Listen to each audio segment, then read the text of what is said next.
যেই বিএনপির নেতা কর্মীদের জন্য গত 15 বছর লড়াই করলাম, তারা আমাকে এখন ধাক্কা দেয়। আজকে আমাদের ফর্মার মাননীয় প্রধানমন্ত্রীর ইন্তেকাল হচ্ছে খালেদা জিয়ার, আর আজকে আপনাকে বিএনপি থেকে বহিষ্কার করা হয়েছে। যে মানুষটা আমাকে রাজনীতিতে এনেছিলেন উনি আজকে চলে গেছেন। আজকে পার্টি থেকেও আমার শেষ দিন।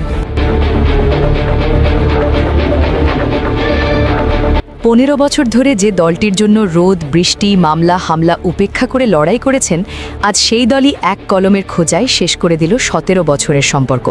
যে নারী সংসদের মেঝেতে দাঁড়িয়ে সরকারের মন্ত্রীদের বুক কাঁপিয়ে দিয়েছিলেন, যাকে বিএনপির বাঘিনী বলা হতো, আজ তাকেই ঘাড় ধাক্কা দিয়ে দল থেকে বের করে দেওয়া হলো। হ্যাঁ, বলছি ব্যারিস্টার রুমিন ফারহানার কথা। এই ঘটনা শুধু একটি বহিষ্কার নয়, এটি বাংলাদেশের রাজনীতিতে এক বিস্ফোরক নাটকীয় মুহূর্ত। 30 ডিসেম্বর বিএনপির ইতিহাসে হয়তো একটি কালো দিন হিসেবেই লেখা থাকবে। একদিকে কারাবন্দী নেত্রী ও মাদার অব ডেমোক্রেসি খ্যাত বেগম খালেদা জিয়ার বিদায়ী সুর, আর অন্যদিকে দলের অন্যতম পরীক্ষিত সৈনিক রুমিন ফারহানার বহিষ্কার। রাজনীতিতে এমন নাটকীয় মোড় খুব কমই দেখা যায়।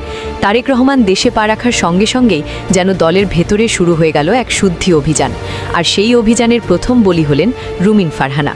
যে নারী দলের জন্য মামলার ভয় তুচ্ছ করে দিনরাত এক করে লড়েছেন, সেই দল থেকেই তাকে এমন অপমানজনকভাবে বিদায় নিতে হবে, তা হয়তো তিনি নিজেও কোনোদিন কল্পনাও করেননি।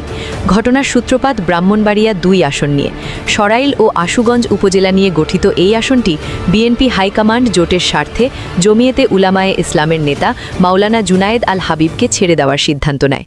এই সিদ্ধান্ত রুমিন ফারহানার কাছে ছিল রাজনৈতিক আত্মহত্যার শামিল।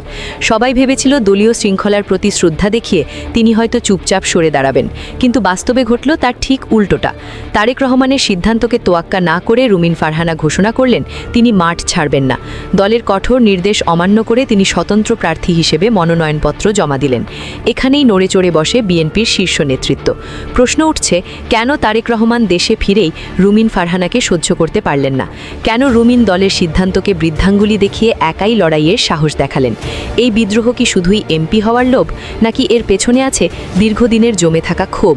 রাজনৈতিক অন্দরমহলের খবর যারা রাখেন তারা বলছেন, রুমিন ফারহানার আকাশচুম্বী জনপ্রিয়তা এবং দলের ভেতরে তার নিজস্ব বলয় তৈরি করাই হাইকমান্ডের অতীতেই সরাসরি বিদ্রোহ যেন কফিনের শেষ পেরেক ঢুকে দেয়।